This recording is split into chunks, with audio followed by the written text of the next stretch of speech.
Welcome to Beyond Right, a 6-week attempt to discover the values that shape Judaism's civil and legal code.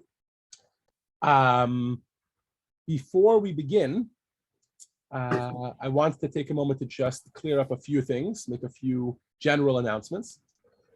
First of all, thank you all for joining us.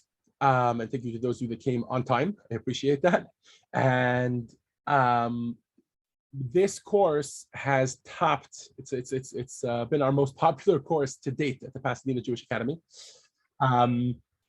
with a record whopping 55 students. Our highest attended course before this one was 46 students, and for this course we have 55 students. The breakup between Zoom and in-person is however it is each week. We allow everybody to choose whichever one they want, so not everybody's here. But I want to thank each and every one of you for being here. I know that for you to entrust me with 90 minutes of your week each week is a big deal, and it's not something I take lightly. And it's something that I thank you for, and I hope that I will live up to your expectations. On that note, on the note of trusting me with your 90 minutes, so I will be doing my best. My plan is to begin at exactly 1 o'clock every single week. I'm usually in the Zoom room, just as an FYI, 15 minutes before the class. Sometimes I'm doing some office work, whatever, but I try to be logged in 15 minutes before so that if anybody wants to join, they can come in, no problem. So hopefully we'll get to begin at exactly 1 o'clock. I hope everyone has their textbooks. There was a window I emailed out on Sunday between 8 a.m. and 1 p.m. for you to come by and pick them up. You know, not everybody got a chance to. Brett, yours is in the mail. Hopefully you'll get that. If you have not received your textbook yet, if you haven't come to pick it up yet, please be in touch with me. I'm here many hours every single day at Chabad, so it's just about finding a time that works. We'll make that happen. If you do not have your textbook yet today, if you take a look at my email, you will see a link to a PDF of the first lesson. That will only be available this week. Obviously, the textbooks are copyright, etc. So they don't really give us access to the PDF of the entire thing, but they understand that sometimes at the beginning of the course, there's delays in the textbooks. They give us the first lesson. So that should work for today. A couple of things about Zoom. Number one, I know it doesn't always work for everybody to show their video, you know, depending on what's going on behind the scenes, etc. And I'm not going to get involved in that. However, I will mention like this, for your consideration, when you have your video on, besides for it being easier for me to teach you, because I see you nodding, I see you winking, I see you making a face if I say something wrong. Besides for that, it also helps you, I'll talk from personal experience, when you have your video on, that helps you get in the framework of sitting in a class. I know it's not always the best option, like if you're in the middle of eating or if you're not dressed properly, obviously feel free to use the turn video off feature. But if you can, showing your video helps to put us in a classroom environment to study together, etc. I hope everybody by now is familiar with the way Zoom operates, generally speaking, muting and unmuting, etc. So if it's your turn to read or what have you, you'll unmute yourself. And other than that, I ask, as I see everybody already has, to keep yourself muted. Like that, we have a proper flow. People can hear me, there's no feedback, etc. Yeah, if I do hear some background noise and I try to figure out who it is, I'll just mute you in the middle of the class. No offense meant. I'm just trying to keep the flow going. A word on the class flow. Speaking of the class flow, I will often ask volunteers to read. I go based on the video screens, you know, the way they appear on my screen. I don't know what the Kabbalistic order that Zoom puts them in is. So I'll go based on that. If you're not interested in reading, no worries whatsoever, whether it's because you're camera shy or you just have a bad voice or you're not in the mood or the grammar is too high, no problem. Just go like this and I'll move right along to the next person. The same is true for exercises. If I'm looking for a volunteer to share something, I'll often call on someone. And if you're not interested, just motion to me, I'll move right along.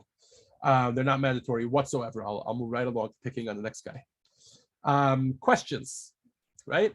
They will occur to you fast and furious throughout the class. Here's my advice.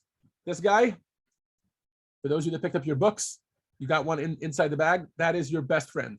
Write down your question on the margin of the page or on a post-it note if you have them, and hold on to them.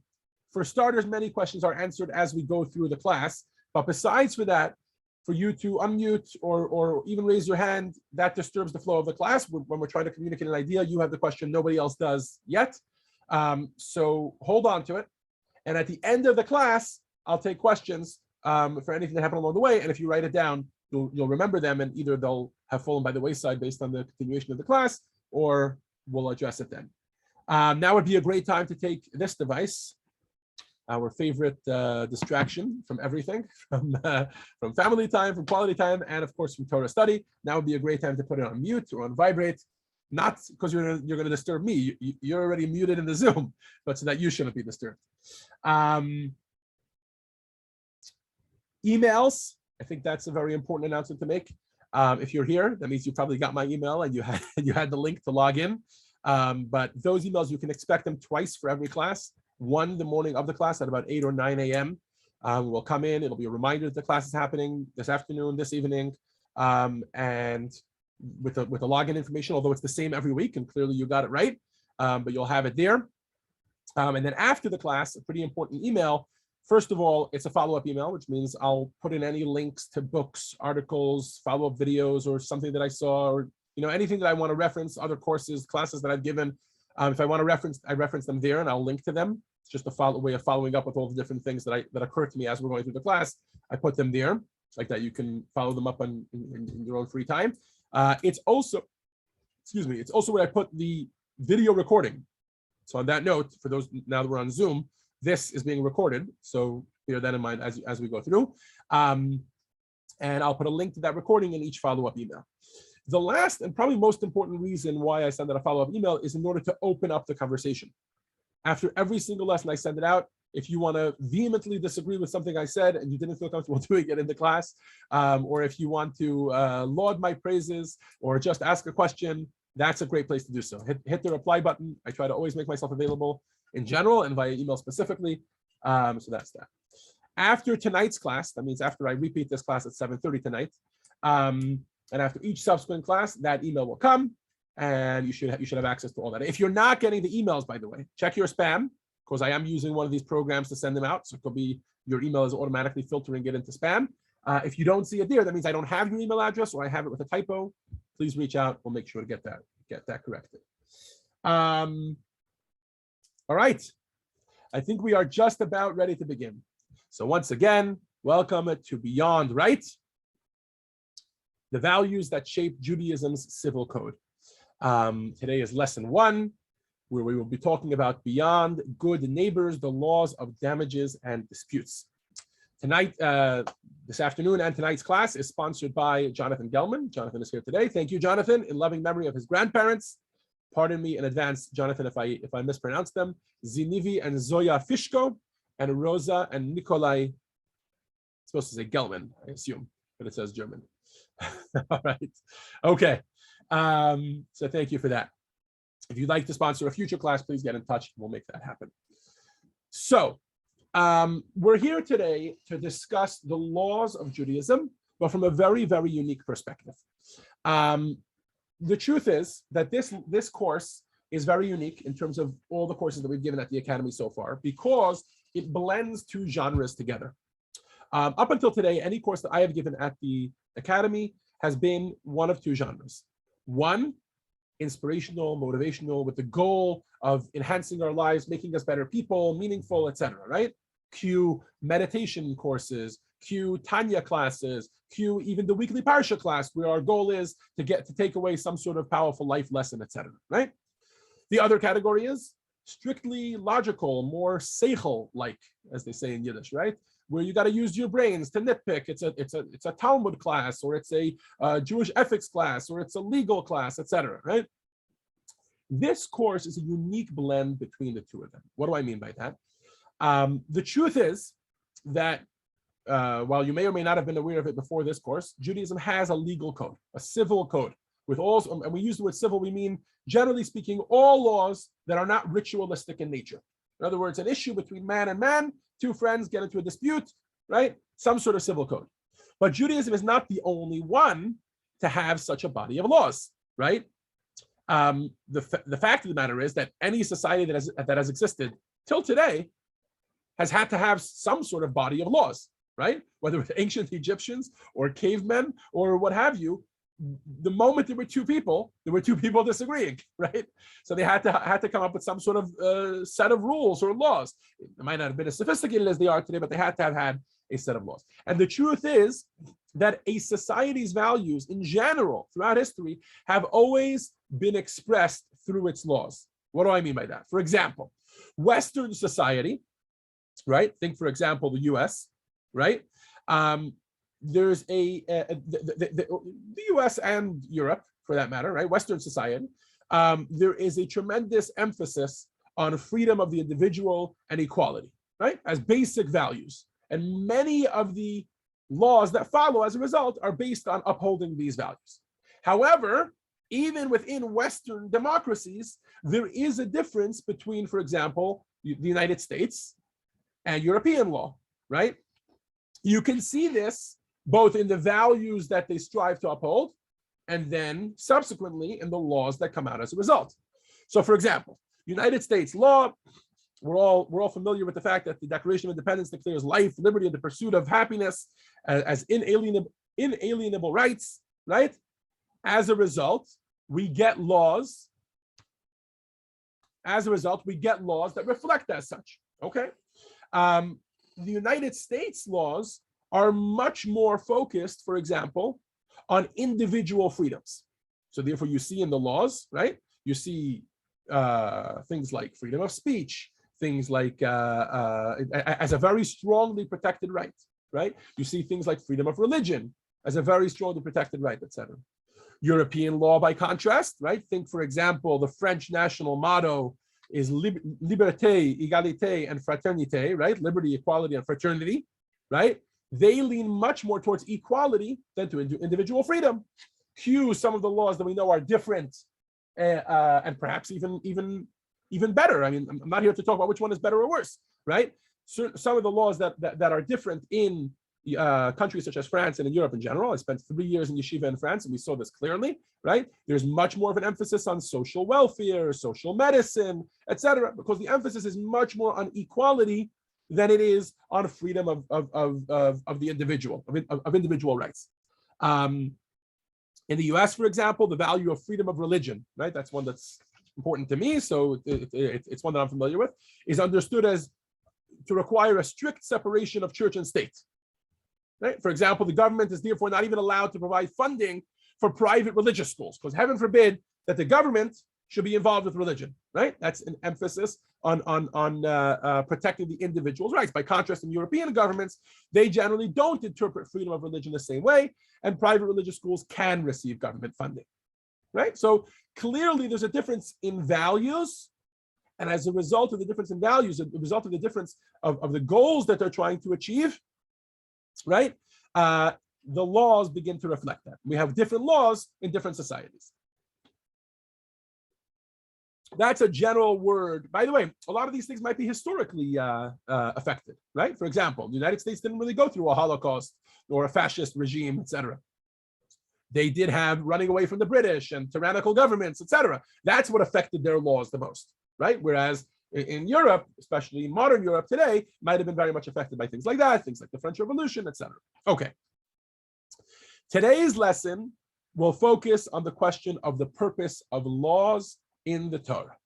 The Torah is, right? So if a society's values are expressed in its laws in general, the Torah's laws specifically, it's going to be even more pronounced in the case of Jewish law, that it's going to be very much influenced by its values, because Judaism considers its values to drive everything, and our outlook at life is completely shifts everything in the way we do everything. Okay, so here's the question: what? And this is the question we're going to attempt to answer in today's lesson. What is Jewish law seeking to achieve? Right? Another way of putting this is, what makes Jewish law Jewish? Right. So before we get to Jewish law, let's talk about laws in general. In your view, what is law seeking to achieve? Okay, so let's start off with an exercise. If we can, it's on page 2. Before we start the exercise, let me just paint a little bit of a, how do I put this? A little bit of a picture in your mind. Okay? So I want you to imagine that you are a referee and you're given a few minutes to address the players before a game of football. What would be the top 3 things you would say? Likely things like, we got this, we play together, teamwork, remember the drill, things like that, right? If you were a coach, I'm sorry, I mixed them up. That's if you were a coach, given a few minutes to address the players before a game of football. But now, what about if you were a referee, given a few minutes before a game of football, right? And you have to address all the players. So in this instance, it's both sides. What would your words, what would be the top 3 things you would say, right? Probably something, remember, fair is fair, the law is the law, right? Everybody's got to play by the same rules, some sort of pep talk like that. In general, whenever we think of authorities in our lives, be they human beings, be they people, be they God, be they religions, be they bodies of law, whenever we think of any sort of authority in life, we tend to think of them in one of 2 categories. I'll let you give those categories a name, okay? But let's try this exercise on page 2, all right? So divide the words on the following list into 2 categories and give each category a descriptive title. If you wish, you can then add further examples for each category. Different authorities that provide laws or rules or guidance in our lives. You have 9 of them on the bottom, right? 2 of them we've discussed, coach and referee. We've discussed the differences between coach and referee. So you can start off by in category 1, putting coach. Category 2, put referee. Those 2 are clearly have 2 very different styles of being an authority over a body of people. Of the other 9, which category would you put them in? You have a teacher, a parent, a police officer, a rule book, a playbook, a government, and God. Okay, so you can take a minute to do that. And we'll get back to this exercise shortly. It's going to point out something very, very powerful to you. All right, try to put them into 2 sides.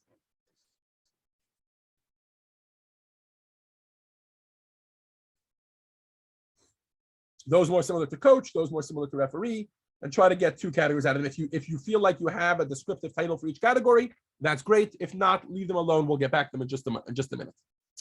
Okay. So before we try to differentiate between how the Torah's laws evolve and how secular and contrast that versus secular law, we first have to appreciate, of course, how secular law came around, right? So on page 4, we have a quote from something called the Declaration of the Rights of Man. Raise your hand if you've heard of this before.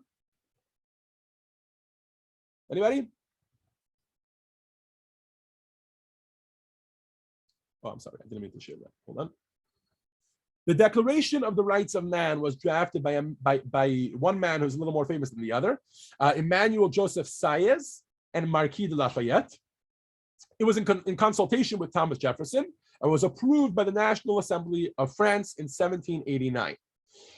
The reason that this is so important is because the Declaration of the Rights of Man eventually influenced the Declaration of Independence. I'm sorry. Let's leave that for a side. We'll get to the Declaration of Independence in just a minute. What was the purpose of the Declaration of the Rights of Man? It was a core statement of the values of the French Revolution, right? 1789. French Revolution just ending. They're about to enter a new phase, and we're trying to figure out what exactly are the rights of man, right? And it describes the function of law as follows. Text 1. Nick, can I ask you to read for us, please? Liberty consists in the freedom to do everything which injures no one else.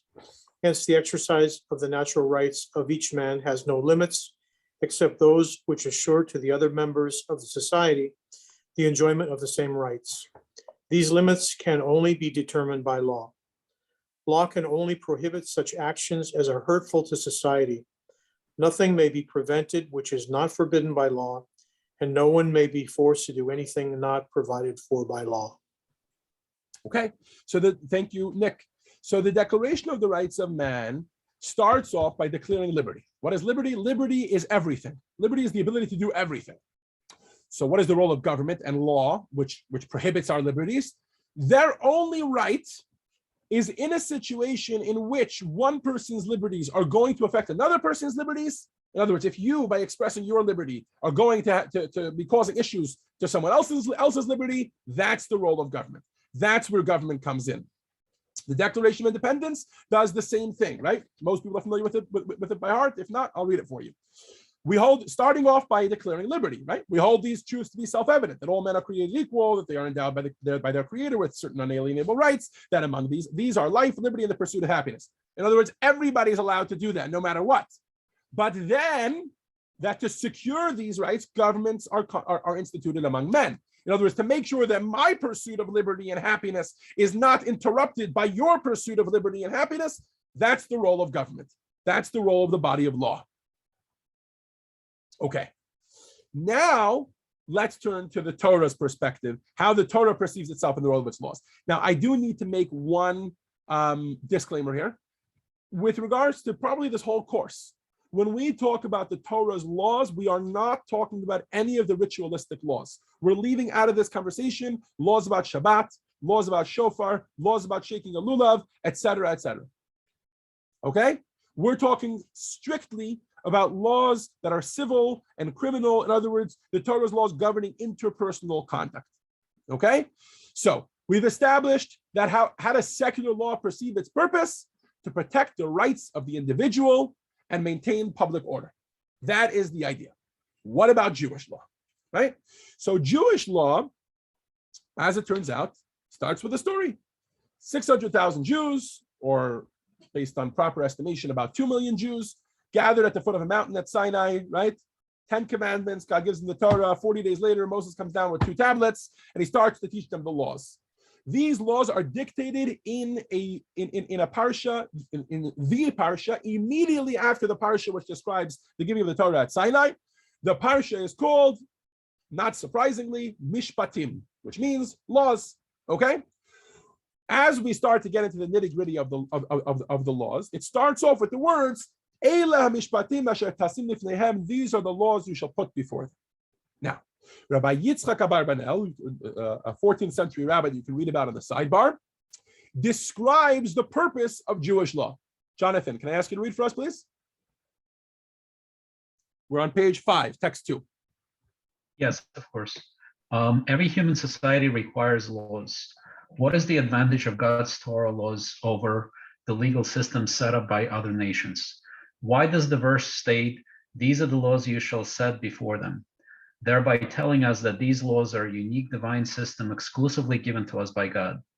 The reason for this is that the divine laws contain elements absent from the other legal systems.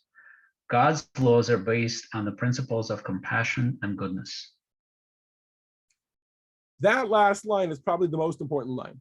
Mishpetei Hashem heim meyusadim al harachamim v'hatov. He says the big difference. By the way, another way of looking at this, which the Abarbanel also mentions in some of the excerpts that we didn't quote here, is he contrasts these laws which God gives the Jewish people versus the 7 Noahide laws which God had given all the way back to Adam and Noah, etc., right? Which were laws for all mankind. Why do the Jewish people need a unique set of laws? In other words, he's trying to explain, I don't understand. 2000, God creates a world, and 2,448 years later, he decides, let me give them some laws. No, there were laws already that God considered moral and ethical, and that in order to prohibit people from infringing on each other's rights, things like do not murder and don't rape each other, etc. Right? Those are in the 7 Noahide laws. That's one way of framing the question. The second way of framing the question is what he says here. He says, what is the difference between Jewish law versus any society at which, by the way, in the year 2448, when the Torah was given, there had already been many societies prior that had come up with their own sets of laws. The Egyptians certainly had some set of laws, right? What is the difference? That last line is the key, he says. Mishpetei Hashem. God's laws are based on the principles of compassion and goodness. This comes to us from text 3, which is a verse in the Torah. Where are we holding here? Does one of the batats want to read? Text 3 on page 6. You have it? Maybe not. Okay. Phil, you got the text in front of you? Sorry, I don't have the book and I didn't have your email That's okay. with the links. That's okay. I'm glad you got in. Elizabeth, can you read for us, please, text 3? Sure. Go for it. Right and good. Right and good. Diligently observe God's commandments that he has commanded you. Do what is right and good in God's eyes. So here we have, thank you, Elizabeth, in the words of the Torah, the difference between the goal of Jewish law and the goal of secular law. What is the big difference? Let's use the words, there we are. Let's use the words of the opening exercise. In the words of the opening exercise, secular law views itself as a referee, not as a coach. I'm not on any side here. There are two sides, each trying their best. Maybe they have coaches in their own lives, right? But there are two sides here, each trying to pursue their goal of winning in life, right? Whether it's pursuing happiness and liberty, etc., right? And we, the government, the law, is just the referee between the two sides. That's it. Whereas God's law views itself much more like a coach. The goal is not just to regulate society whenever society butts heads against each other, but rather to excel and be good, to become moral and ethical people, to follow compassionate and merciful ways towards each other, etc. Think of the difference between the referee and a coach. A coach also wants his players to play by the rules, right? He doesn't want to lose the game, and not playing by the rules would immediately forfeit the entire game. But in addition, that's not that's his base requirement. In addition to that, he really wants more from them. What does he want? He wants them to play by the rules, but also to succeed. And as a result, he doesn't just ref them, he doesn't just regulate them, but he also coaches and guides them. Let's go back to that exercise for a second, right? Think of the difference, for example, between a police officer and a parent, right? A police officer's job is not to make sure that this child grows up and has good values and is a mensch. No, his job is that when this child starts to cross the boundaries, he's no longer not just a mensch, but he's infringing on someone else's rights. The police officer gets involved. The parent also wants to make sure the child doesn't steal from someone else, just like the police officer. But that would be a very low barometer as a parent to say, my goal for you is to bring you up that you don't steal and you don't rape and you don't murder, right? A parent wants way beyond that. They want the child to succeed in life and to be compassionate, to be a good person, a moral person, an ethical person. And that's the difference between the way the Torah views law, Jewish law, and the way secular law is viewed. The Torah views itself as a playbook, not a rule book. Secular law views itself as a rule book, not a playbook whatsoever. It doesn't tell you how to live your life. We just get everything else out of the way in order that you live your life however you want, and that's your business. In summation, the difference in the purpose of the Torah and the difference in secular law is that secular law aims to regulate society, while Jewish law aims to shape it. That's a very, very big difference. Because it means that every single time you don't just ask the question, are anyone's rights being violated? No. Every single situation you ask the question, what is the right thing to do in this scenario? Okay? The difference in the function of law is a result, this difference which we keep highlighting, is the result of a difference of origin. It's not just a technical thing. It actually is rooted in where these laws come from. Nick, let's go back to you. Text 4, please.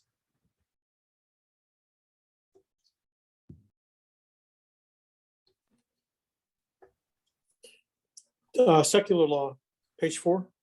Page 7, text 4, sorry. Page 7, I'm sorry. There are two types of laws. A, laws that create life. B, laws created by life. Human laws are created by life. God's Torah is a divine law that creates life. Thank you, Nick. Again, you could see that difference, by the way, between a coach and a referee, right? The coach is ideally someone who's creating the team.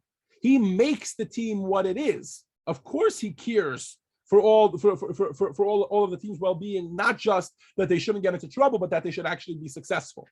Whereas the referee has nothing to do with change, with shaping or creating the team. No, the referee's role was created by the game. In other words, the game, the situation necessitated the interference of a referee.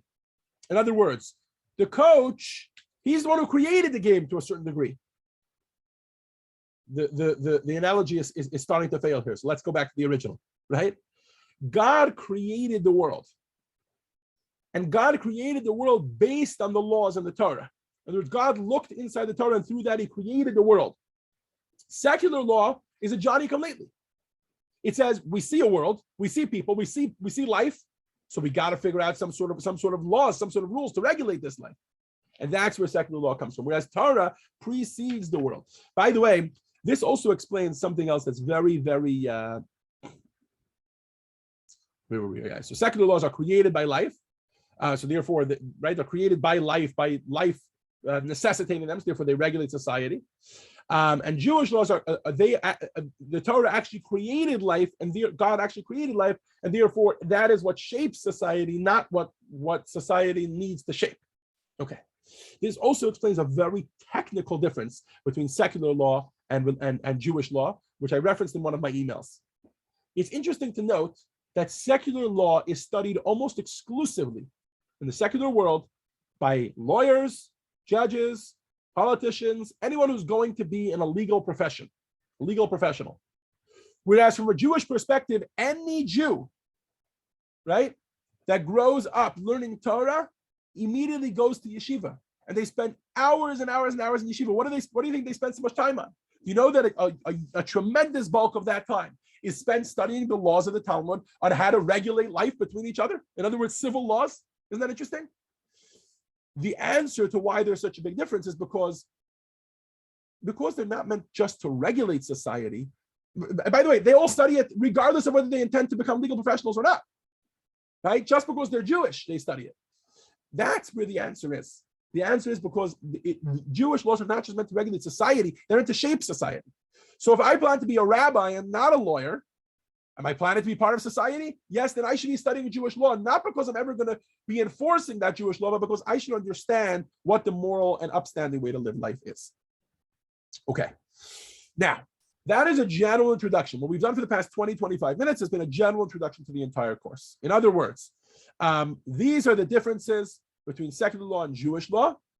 What we are going to do with the remaining 6 weeks that we have, in other words, the remaining hour that we have today, and then the subsequent 5 lessons, what we are going to do is find 6 symptoms of this different approach to law. 6 examples of it at play, with a focus. Each time we learn that law, we'll start off by seeing the difference between the way secular law and Jewish law treats it, but the focus will be to get to the value that's underneath. What is the value that the Torah is trying to communicate to us by telling us that in this particular scenario, we treat those in the courtroom in X, Y, and Z? All right? Everybody with me? Our journey begins right now. The first example involves pitting rights versus doing the right thing. Okay? The question we are going to ask is, when is doing the right thing an obligation? And we're going to see 2 very different approaches from a Jewish perspective and from a secular perspective. Elizabeth, we are going to go through 4 cases now, 4 case studies. And Elizabeth, I'll ask you to read the first one, if you can, which is on page 8 for those that are following. And in each of these 4 cases, we'll see the difference in approach between secular law and Jewish law, and then we'll try and dig deeper. Elizabeth, can you read for us case study A? Yes. Can you hear me? We do. Go for it. Okay. Nicholas Young considered himself a lucky man, a German who immigrated to the United States in 1848.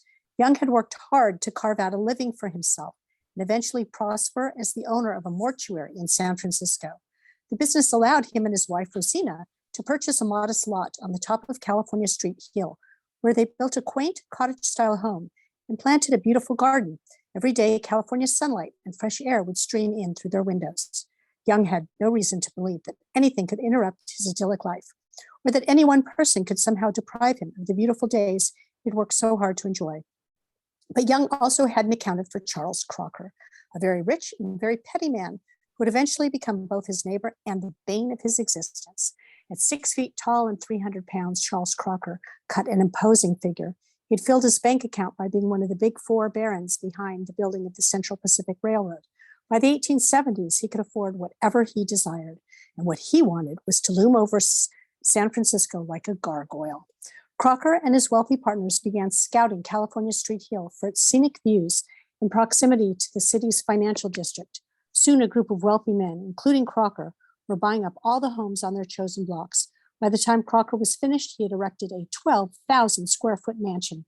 With its new wealthy inhabitants, California Street Hill was renamed Nob Hill. As the project neared completion in 1876, there was one nagging detail. On the northeast corner of the block, Nicholas Young was reluctant to sell. His cottage was dwarfed by the mansions going up, but he had come to enjoy the neighborhood. With one or both men causing acrimony, the end result was that Young was not moving. At a reported cost of $3,000, Crocker had his workers construct a wooden fence on his land that towered over three sides of Young's home. With its 40-foot tall panels, the enclosure acted like a window shade, blotting out the sun and cool air and immersing Young in darkness. Rachel, oh, never mind. That was it. Case study A. Okay, And the sorry. question on the, no worries, you're good. Thank you, Elizabeth. That was beautiful. The question on the table is, should Charles Crocker's fence be allowed to stand? Okay, and we're going to analyze it shortly. But for now, similar value being discussed. New case, case B. Jonathan, can I ask you to read this one for us? Case B. Rachel maintains a large and beautiful flower bed in her yard, but one day her neighbor Joe built a high wooden fence between their properties that cast shade over the garden, causing the flowers to die. When Rachel asked Joe why his fence needed to be so high, she was told that it was necessary to protect his birds from cats entering the property. Rachel offered to replace the wooden fence with a glass screen at her personal expense in order to allow her flowers to receive sunlight without exposing Joe's birds to danger. But Joe refused to allow Rachel to replace the fence without offering any reason. The question on the table, should Joe be required to allow Rachel to replace his wooden fence with a glass screen? Okay. I hope you're starting to see the similarities between case A and case B. I'm sure we can all come up with differences, why in some cases we might rule one way and in some cases a different way. But for now, let's move on to case study C. Nick, can you read for us, please? Michael. Case C, Michael moved into a new house. Before setting up his own Wi-Fi connection, he realized that his neighbors have an open Wi-Fi network. Question on the table, can Michael use his neighbor's Wi-Fi network without their knowledge? All right, I'm sure people are starting to form opinions now, right? As this gets much more practical. Can Michael use his neighbor's Wi-Fi without their knowledge? Nick, keep reading for us, please. Case study D, last one. Case study D, Sarah's next door neighbor, David, left on a lengthy vacation. It is difficult to find parking on their street, and David's driveway, situated smack in between their two homes, is now empty. Sarah wishes to park her car there while her neighbor is away. Question on the table, should Sarah be allowed to park her car in David's vacant driveway without his advance permission? All right, so the common denominator between all four of these cases is they all pit the question of rights. This is my right to do this and that. It's my right to build a fence on my property. It's my right to not allow anyone to use my Wi-Fi network. It's my right to own my driveway and nobody can park their car in my driveway. These are my rights versus, note the key question here, not versus someone else's rights, versus the right thing. What is the right thing to do in this situation? Right? Your rights versus the right thing. To address this general issue, let's return briefly to our broader discussion. Right? Remember the difference between secular law and Jewish law? And for now, I'll ask you to turn your attention to the video screen. Let me just optimize for a video. And go.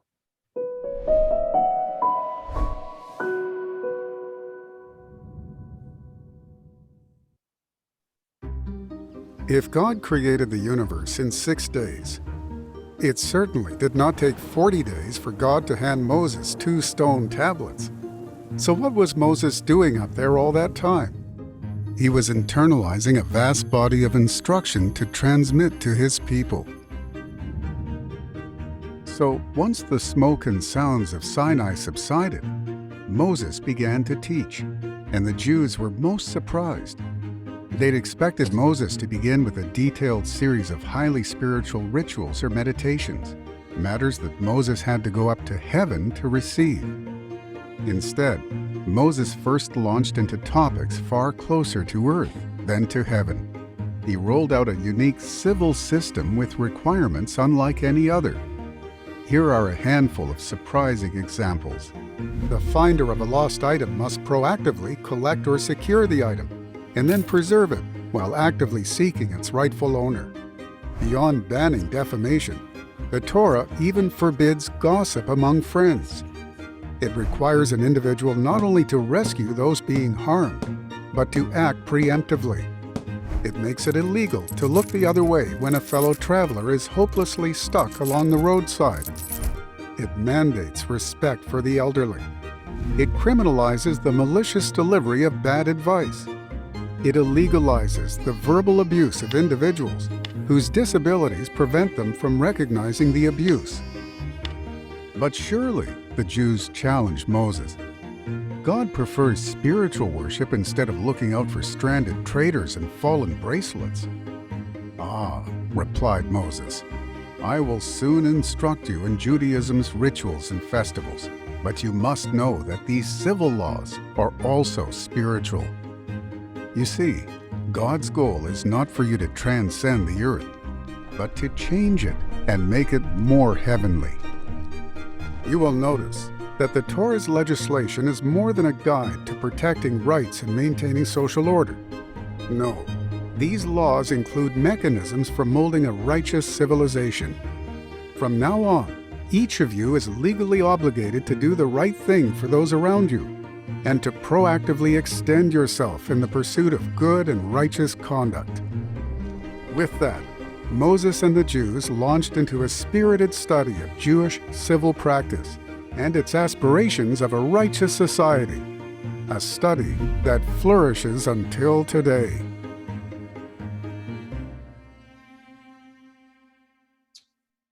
The Torah is full of mitzvahs. And among those mitzvahs are a unique category of mitzvahs, which are largely absent from secular law. Take a look in your books on page 12 to a figure which describes the 4 mitzvahs which we went through, right? Which the video went through, but which we'll go through now. And for the most part, none of these laws are available, are mandated in any secular law around the world. For example, duty to rescue, right? The first law that we have here. There are a minority of states that have duty to rescue laws, but none go so far as to mandate it the way the Torah does. I'll leave it at that because this is the topic of lesson 3, the duty to rescue, the idea that you cannot stand idly by while someone else is being harmed. Most states do have laws about returning lost objects, but here's the key. If you pick them up, all right, there's not a single state that has a law that says you must pick up something if you're walking by. Again, this will be discussed in greater detail. It's not the full topic, but it will be discussed in greater detail in lesson 5. And their information about the relevant secular laws will also be provided, exactly, what laws they have or what they don't. Let's keep going. Something like roadside assistance or harmful gossip, not at all present anywhere, right? I mean, the opposite. In the United States, at least, we have amendments that protect freedom of speech, that allow us to speak however we want, so much so that it even protects certain amounts of hate speech, right? Okay, the moment it starts to get violent, etc., then we have to get involved. But just gossip, negative speech about other people, totally legal in the United States, as we all know, right? Providing roadside assistance, right?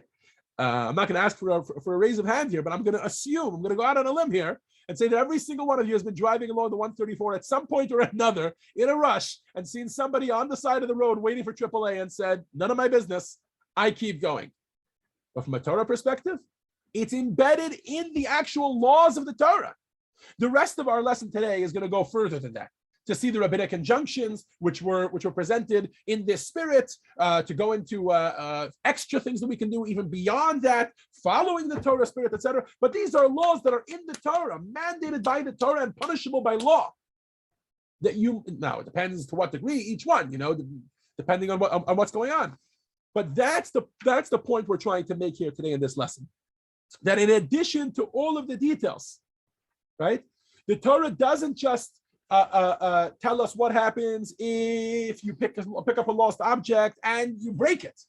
Now what's the question? No, you must pick it up because you're part of a just and moral society. Okay, now this idea, the idea that the Torah cares not just about our rights, but also about doing the right thing, and that the right thing sometimes wins out, starts off in the actual laws of the Torah, mandated by biblical Torah law, as you see on the screen here in front of you, and as we just saw in the video. But it goes further than that. You see, the Torah itself tells us that it's not just about the laws that we're putting here, because you know what?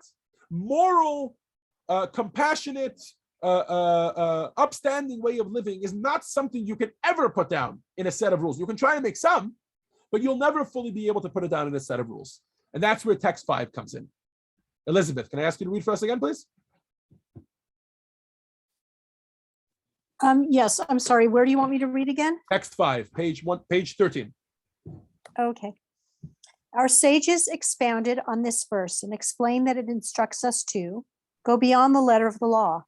In other words, the Torah first exhorts us to observe all of God's commandments, and it now instructs us to be careful to do that which is right and good, even when not explicitly commanded to do so, because God cherishes good and proper conduct. This instruction is very important because it would be impossible for the Torah to exhaustively address all of our conduct with our friends and neighbors, all of our business affairs, and the welfare of society and the world. Instead, after offering multiple specific commandments such as, you shall not go about as a gossip monger, Leviticus 19:16, do not take revenge or bear a grudge, Ibid 19:18, do not stand by the shedding of your fellow's blood, Ibid 19:16, do not curse even a deaf person, Ibid 19:14, and stand in the presence of the aged, Ibid 19:32. The Torah then concludes with the generalized command to do that which is right and good, meaning to go beyond the letter of the law.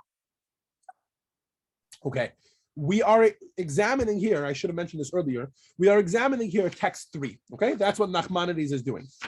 If you turn back to text 3 and take a look, you'll see that we have a simple verse. Shamar tishmeru, diligently observe God's commandments that he's commanded you. Do what is right and good in God's eyes. It's up on the screen in front of you if you need it, right? Nachmanides asks a simple question. He says, hold on a second. He says, the text is divided in two, right? First, it says we should follow the laws of God. But then after that, there's this additional line that we should, that we should do what is good and just. What's being added here? Says Nachmanides, what's being added here is use your own intuition. Or perhaps Jews as a society should use their own intuition. In other words, he says, look, the Torah has given us many examples of this, right? And he lists them there at the bottom, as Elizabeth read for us. However, that's never going to be enough because there will come up new issues. The Torah can't possibly discuss sharing your Wi-Fi network with someone else, right?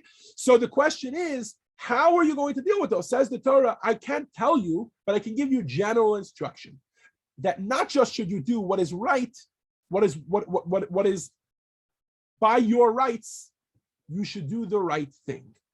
Do what is right and good in God's eyes. And that is purposefully ambiguous because we don't know how that's going to be.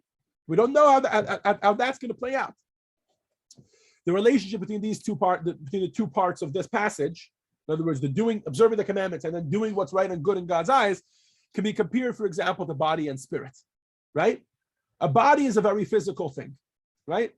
I can take any one of you and sum up your body either in few words or in many words, but I can sum it up to words that would be restricted and very defined. You are this tall, you weigh this much, you are this gender, you are this color skin, etc., etc., etc., right? You're this age, and these would all be very defining factors. But by no stretch of the imagination would that sum up who you are. Why? Because you also have a spirit. I'm not talking about a soul here. We can talk about a soul some other time, right? But you also have a personality. You're a kind person. You're kind sometimes in this situation, in that situation. You're complicated. Every human being is, right? Beyond the physical, very boxed makeup of who you are, there's a spirit beneath it. And that's what the Torah is trying to communicate to us in this text, in this verse, that there is a body to the law. And that is, do not gossip, don't stand idly by while someone else is being harmed. All these different mitzvahs that we have, right? To return a lost object, to pick up a lost object, and then to return it, etc. However, in addition to that, there is the spirit of the law, and I'm communicating that to you because I want you to use that in order to come up with your own laws as time goes on, or your own rules in your life as time goes on, based solely on these words: do what is right and good in God's eyes. Okay. So what we're going to do today, in the remainder of the class, is we've seen already step one, what the Torah mandates. Now we're going to spend 20, 30 minutes figuring out what the rabbis added on to that in that spirit. And then at the end of the class, we'll see examples of individuals who took it even a step further. It wasn't biblically commanded. It was not rabbinically injunctioned, I guess would be the word. And they went a step further and said, it doesn't make a difference. To me, this verse tells me what to do. Do what is right and good in God's eyes. And they did something that was not biblically mandated, was not rabbinically mandated, and they went beyond that and said, but this seems like the right thing to do. Okay? So first, rabbinical. While the spirit of the law can never be distilled into specific instruction, the Talmud comes up with another rule based on this. And that is text 6. I'll read it. Kofin al midas Sodom.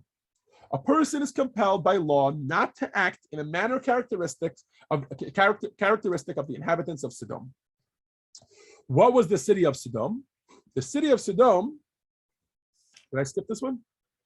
I did, right? This is the previous text. Okay, the body and the soul of the law. What was the character of Sodom? So Sodom was a city that was around in the times of Abraham. And their conduct was so bad that eventually God completely destroyed the city. But this we're all familiar with, right? But what is the character of Sodom? Right? There's many commentary that go through exactly what was the nail on the head or the straw that broke the camel's back that eventually led to the fact that God said this city needs to be completely overturned, etc. There's many different laws that they were terrible at hosting guests. They were the whatever the exact opposite of hospitable is. That's the way they were to everyone, etc., etc. But text 7a, the Mishnah attempts to describe what exactly is the character of the city of Sodom, okay, of the people of Sodom. That character that we say is so terrible that we compel by law, by rabbinic law, that is not biblical law, not to force someone not to act in a manner characteristic of Sodom. Nick, can you read for us, please? Text 7a. Don't forget to unmute. 7a. One who insists what is mine, and what is yours is of average character. However, another opinion maintains that such an attitude is characteristic of the wicked people of Sodom. Okay, I should give some context here. Thank you, Nick. The beginning of the Mishnah says that anybody who says what's mine is yours and what's yours is a very, very righteous person. He's gone way beyond what he needs to do. He considers whatever is his to be someone else's. He's always willing to share with others, etc. Beautiful. But then they get to this character. To this character, someone says what's mine is mine, what's yours is yours. This Mishnah is very, very puzzling for two reasons. Number one, how could there be such a sharp disagreement about how to assess a person who says what's mine is mine, what's yours is yours? One person says that's an average person. Another person says this is Sodom-like character. This person is evil. He's terrible. How could you have such a strong disagreement? Number one. Number two, how could anybody even have such an opinion? Right? We're trying to figure out what is this Sodom-like character that the rabbis tell us stick away from at all costs. And what is it? It's essentially someone who says fair is fair. Mine is mine, yours is yours. Isn't that person acting within their rights? Admittedly, he's no saint, right? But isn't that person acting, at the very least, an average character? Why would there be an opinion that says that that's Sodom-like character? That's a very strong statement. Text 7b. Nick, you were in the middle of reading, right?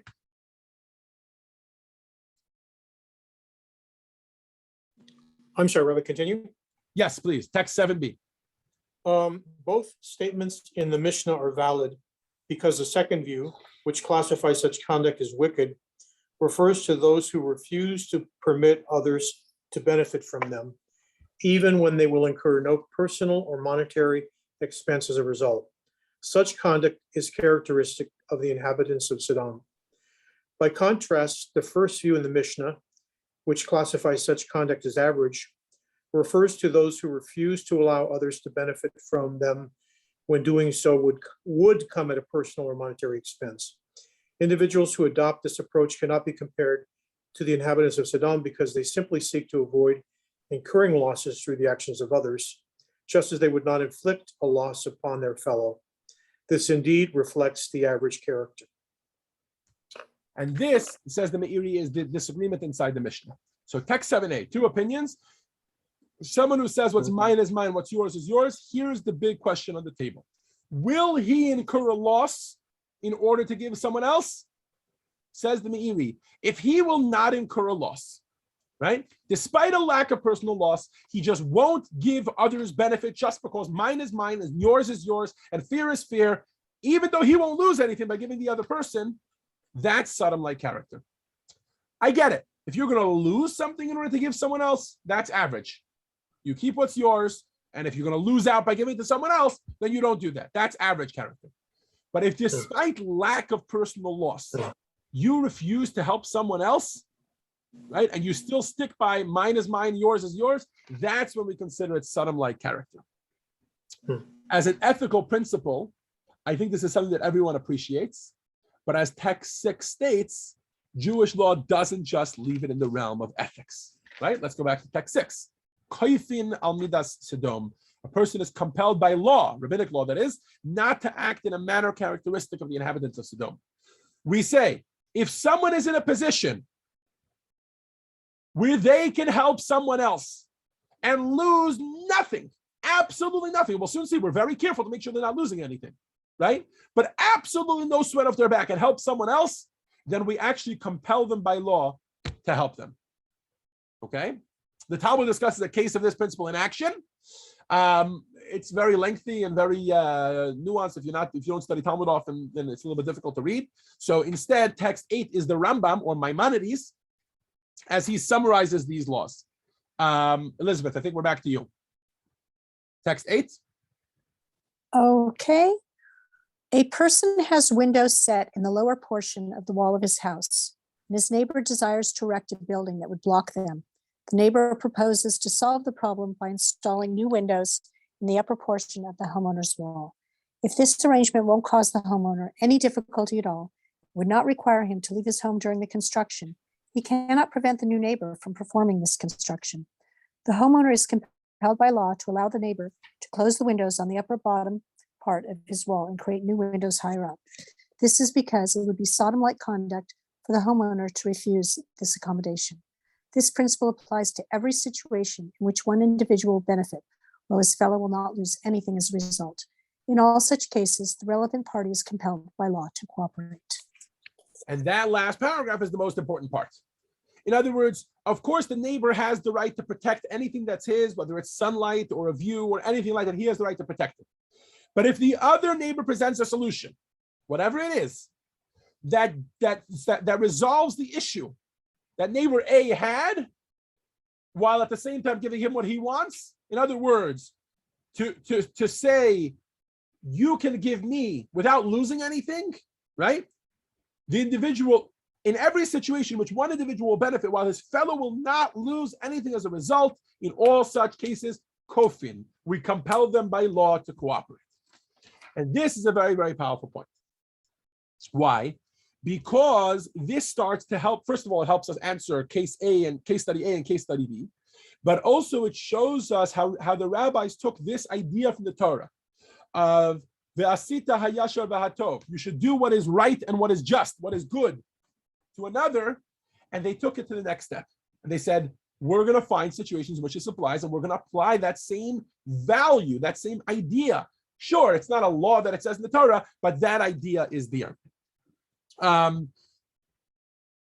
So on page 19, we get now to answer case study A and case study B. So as a reminder, case study A was the spite fence, right? Young and Brucker, what was his name? Case study A was the spite fence. He puts up a fence for no other reason other than to spite someone else. Secular law, now look, Jewish law we know very, very clearly, right? Jewish law would say this spite fence is exactly what Sodom-like character is all about.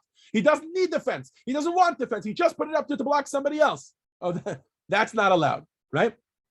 But more, meaning the other person has a solution, take down the fence, and you don't lose anything by taking down that fence, but I gain everything in the world.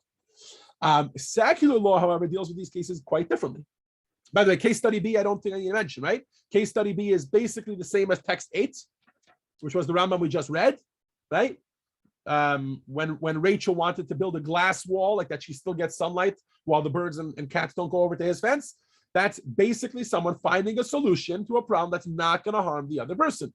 In both of these situations, the Torah law would be based on this rule, Kofin al midat Sodom, that we compel a person not to be a Sodom-like character, right?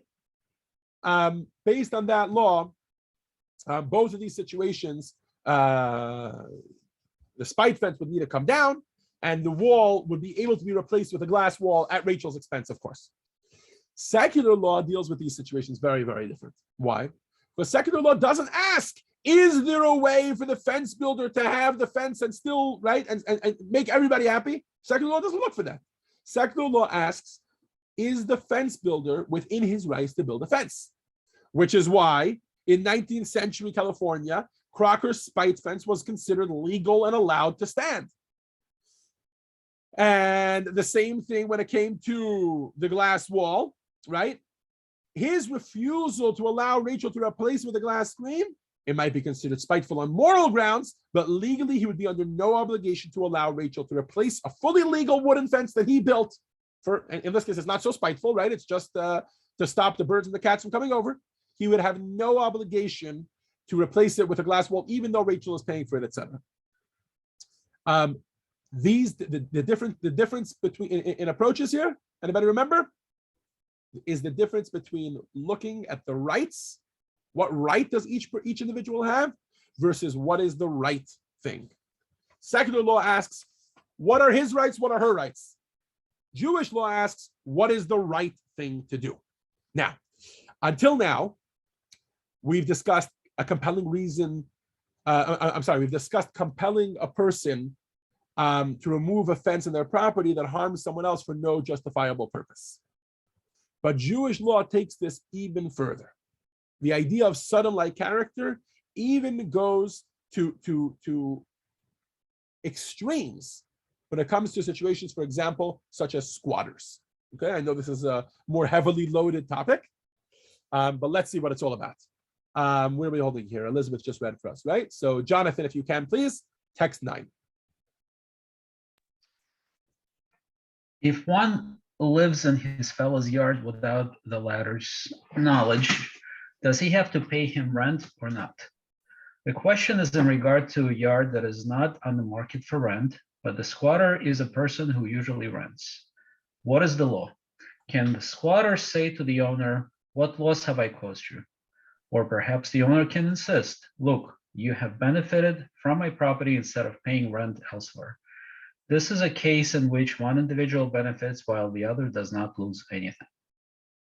The Talmud concludes, Rabba, the son of Rav Huna, stated, my father ruled in the name of Rav that the squatter does not have to pay rent. I challenge any one of you to find this question even asked in secular law. Never mind that they reached the same conclusion that they do with the Talmud. Look at the opening question. If one lives in his fellow yard without the latter's knowledge, does he have to pay him rent or not? From a secular perspective, whose house is it? It's the landlord's house. He's allowed to charge rent.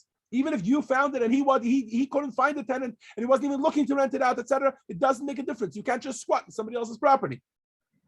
Torah law says, hold on. I got to figure out whether this is a situation where the owner is losing anything. And so they start to go through it. And granted, this is probably not a very common situation, right? And perhaps it's just a theoretical conversation, because most likely, very often, by a squatter being in someone else's property, the owner is losing out something, right?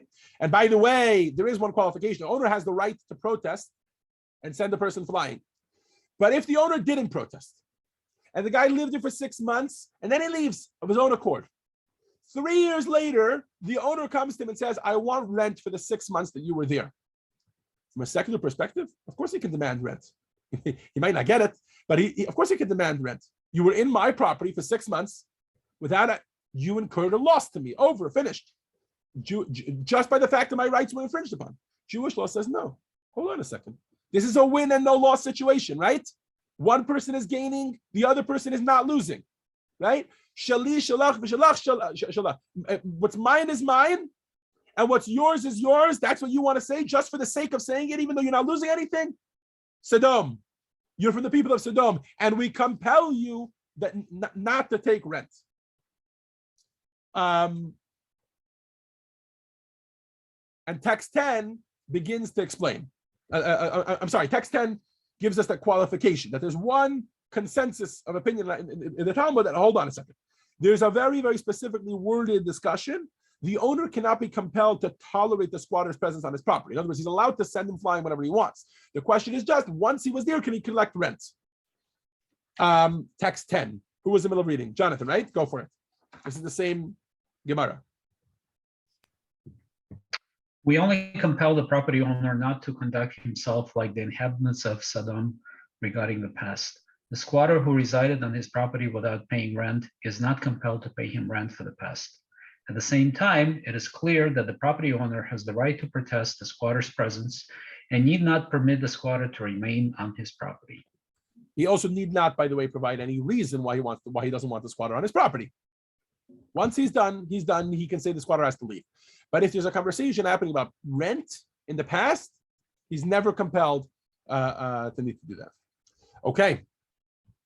Why is, we got this on the slide here, hold on. So if the house, again, remember, there's going to be certain things that need to be met here. If the house is not on the market, man is not planning to rent it out, and it's a win and no loss situation, then the owner doesn't incur loss, and as a result, the squatter benefits. So it's a win and no loss situation. In such a situation, it's fine. But as we said, it has to be about the past. It cannot be about the future. He's allowed to send him out of his property in terms of the future. Okay. Now, why is a case of unauthorized use of property treated differently in Jewish law versus, for example, other cases where a person benefits without causing the other a loss, and the owner is not compelled to allow usage of his property that causes them no loss? Why don't we compel him to give him the property to begin with, right? You have an empty property. You're not going to have any loss by somebody else living there. Why don't we compel the owner to do it? How is he even allowed to protest based on Torah law? Why is there that one qualification? Rabbi Shimon Shkap explains. Nick, please.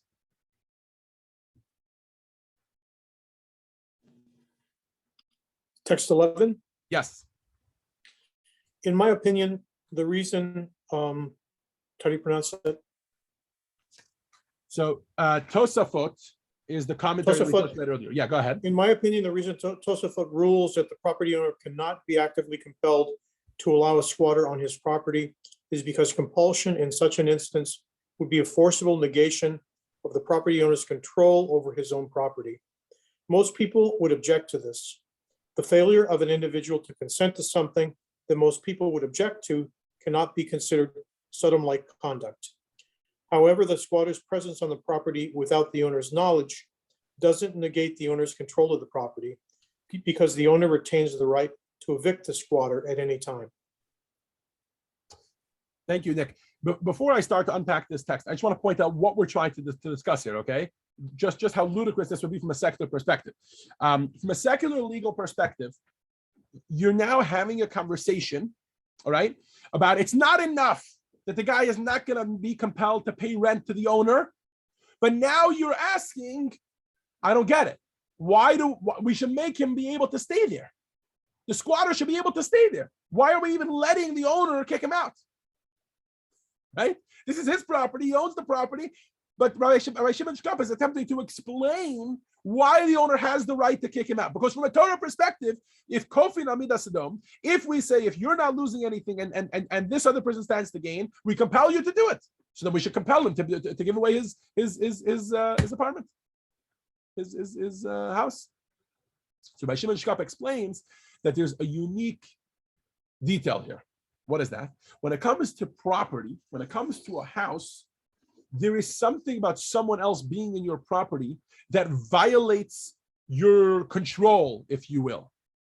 There's something just about them being there that gives you a certain loss. Why? Because control over one's property is an integral part of ownership. That's the way it works. There's a certain safety and security we get from knowing this is our property and nobody else can be there, etc. The moment you start to say that you don't even have control over somebody else not being there, you've now harmed me, let's call it psychologically. Why? Because I've lost a little bit of the control over the property, which is an integral part of ownership, according to the Shkop. And as a result, the owner cannot be compelled to allow it against his or her will. You can't force them to host a squatter. Why? Because that makes them lose a certain amount of control of their property, which is loss. And since they're losing something, they can't be compelled to do it. Okay. So now that we have an appreciation of what it means that from a rabbinic perspective, they took this idea of doing the correct and right thing further, right? And they say that now we're extending that to mean you should never do Sodom-like character. In other words, you should never do something, take away something from someone else, or you should never hold back gain to someone else. If you're not losing anything, if you're going to be fine, and the other person will gain, then you must do it. So based on this, let's return to case studies C and D. So as a reminder, case study C, one person wants to just use someone else's Wi-Fi without their knowledge, right? In case study C, where are we here? Here we are, right? The question is going to revolve around what happens if Michael uses his neighbor's free and open Wi-Fi network, right? Is the Wi-Fi going to be slowed down? Then he would not be allowed to do it. Is the owner of the Wi-Fi network going to be charged more? Then Michael will not be able to use the Wi-Fi. But if, let's say, okay, this might be purely theoretical, right? If he doesn't slow down the network and the other guy doesn't get charged by the gigabyte of how much traffic is being used, Jewish law would only allow unauthorized use of the Wi-Fi network if it is certain that it wouldn't affect the neighbor. But in that instance, Michael can use Wi-Fi if it definitely won't cause damage. Which is very, very different than the way secular law would come to this. You're using something of someone else's without permission. Okay. What about case study D? As a reminder, case study D is the fellow who wants to use his neighbor's driveway because they're away on vacation and they're not using it. In case study D, almost entirely Sarah can park her car because it won't cause loss. Again, unless we can come up with some sort of way that neighbor is going to lose out from Sarah parking her car in the driveway, right? I can only think of gaining, that the neighbor might gain because the car is going in and out, so the house looks like it's in use, etc. Right? So it keeps away thieves, etc. But if we can come up with some reason why her neighbor will lose out from her parking her car in her driveway, then we would forbid her from doing it. But barring that issue, totally no issue. Let her go and use her. This is a perfect example of someone who is gaining while the owner is not losing an iota. I think this is a very powerful idea. We're wrapping up here about this Sodom-like character. There is no equivalent in secular law to compelling human beings not to act spitefully, compelling human beings not to act like the people of Sodom. It might be stupid, it might be juvenile, but if a human being wants to say, I don't let you do this, I don't let you, and it's they're within their right to do so, they can, from a secular legal perspective. And that's a very, very big difference. Okay. Now let's take it one step further. Till now, we've been discussing what's been biblically mandated or rabbinically mandated, but at least it's legal, right? These are the legalities, right? But now let's take it one step further. There are examples of human beings throughout history that chose to go what in Hebrew is called lifnim mishurat hadin, beyond the letter of the law. Text 12 is one example. Elizabeth, can I ask you to read for us, please? And again, this is not going to be a law. This is just going to be a historical example of someone who acted this way. Go for it. Okay, I'm looking for text 12. I see 13. Page 24. Oh, there it is. Ways of righteousness. Okay, Yes. perfect. Rabbah Bar Hanan's barrel of wine was negligently broken by the porters he hired to transport it. Rabbah seized the porters' cloaks as payment for the damage. The porters complained to Rav, who instructed Rabbah, give them back their cloaks. Rabbah asked, is that the law? Rav replied, yes, as stated in the verse, in order that you follow the path of the good people, Proverbs 2:20. Rabbah returned the porters their cloaks. The porters complained further to Rav, we are poor and we labored all day. Now we are hungry and we have nothing to eat. Rav told Rabbah, pay them their wages. Rabbah asked, is that the law? Rav responded, yes, as stated in the verse, and observe the ways of the righteous, Proverbs 2:20. This law, observe the ways of the righteous, normally is not used to compel another human being in a Jewish court of law to act as such and such. But the reason why Rav is compelling Rabbah to act this way is because he knows who Rabbah is. Rabbah was a well-known rabbinic scholar at the time, right? So when Rabbah asks if this is the law, essentially Rav is telling him, no, it's not the law, but for you, this is the law. Why? Because from you, we expect better. You are a tzaddik, you're a righteous person, etc. Right? What was the verse we quoted earlier? Follow the path of the good people.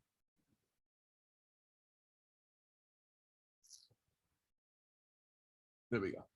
A good or righteous person would sustain personal expense for another. Remember that Mishnah where we said what's mine is mine and what's yours is yours. If you're not going to lose out anything, right? Then that's Midas Sodom. That, and if not, then it's an average person. If you will lose out on something, a righteous person is one step further. What's a righteous person? A righteous person who says, if someone else will gain, then I am even willing to lose. Now, I'm not going to be taken advantage of. But in this situation, he's not being taken advantage of. Sure, they were negligent and they didn't work properly, etc. But he's not being taken advantage of. He's just saying, I don't care so much about my rights. I care much more about what the right thing to do is. So from a legal perspective, we will compel you so much as we are able to, but we can't make you lose in order to do the right thing. But from a righteous perspective, if you want to be a righteous person, a good person, guard the ways of, follow the ways of the righteous, of the good people, then yes, then you'll even be willing to lose out. You'll even be willing to give away of something that is yours. And if you give it away to someone else, you will not have it. You'll be willing to do even that. Rav was telling Rabbah that for a person like him, such behavior is considered morally obligatory. Now, what exactly are the parameters of this non-legal moral expectation? Of course, there are none. It all comes back to the text we mentioned at the beginning of the class. Ve'asita hayashar ve'hatov. You should do what is good and what is just, what is good and what is right. That's the whole barometer. So, the basic premise of Jewish law, we're on page 26 if you want to follow along in the figure, right? Now, the basic premise of Jewish law is you should do what is good and what is right in the eyes of Hashem, in your eyes. You should do what is proper and what is just. This breaks down into three categories. Category number one, there are obligations specified by the Torah's commandments. Nobody can go against those. If you see something lying on the street from a Torah perspective, even though secular law would say you're well within your rights to walk right by it, Torah says no, legally you are obligated to pick it up. And I'm sorry, but this is what happened. Now you have an obligation on your hands and you got to take care of it. Same thing with not standing idly by, etc., etc., etc. There are many laws like that. Category B, right? The rabbis took this, The rabbis took this this idea, this verse of doing what's right and good, and they came up with more parameters, a more general parameter. Do the right thing in favor of a fellow as long as you're not losing out. And they said, you know what? We'll even compel you to do it. So this is also obligatory. And then we have category C. Doing the right thing in favor of a fellow despite loss. This obviously is not obligatory. We can never obligate someone to lose out in order to do something for someone else, but it is strongly encouraged by the Torah. And I would encourage you on page 27 to do exercise 1.2. In your own time, take a few minutes and identify, we identified 3 degrees of expression of the basic Jewish principle of doing what is right and good. I know there are some lawyers on the Zoom, but even if you're not a lawyer, find a way, because there are examples in your life. So find a way to identify the areas in your life which you might better apply each of these degrees. When is the last time in your life that you said to yourself, I'm not doing that. I'm well within my rights not to do it, and I'm not doing it. Or I am going to do this, even though whatever, I'm well within my rights to do it, so I'm going to do it. And think to yourself, how can I ask the Torah's question? What is the right thing to do here? What is the righteous thing to do here? What is the moral and upstanding way to approach this situation? And now I will ask you to turn your attention to the video screens as we summarize today's lesson. Lesson 1. Beyond Good Neighbors. 1. All legal systems are shaped by their underlying values, but this is especially true of Jewish law. 2. While secular law views its purpose as maintaining social order by protecting individual rights, Jewish law sees its purpose as shaping society by guiding individuals to do what is right and upstanding in God's eyes. 3. Jewish law forbids spiteful conduct. Spite fences are forbidden, and people can be compelled to allow changes to their property that benefit others and come at no personal cost. 4. Certain unauthorized uses of other people's property that cause no harm to the owners are permitted by Jewish law. However, the owner generally retains the right to object. 5. When doing the right thing in favor of a fellow entails a degree of personal expense or loss, Jewish law declines to mandate it, but nevertheless encourages people to adopt this praiseworthy approach. Please join us next week, same time, same place, for our next class, lesson 2, Beyond Restitution, Properly Undoing Damage. Thank you all for joining us.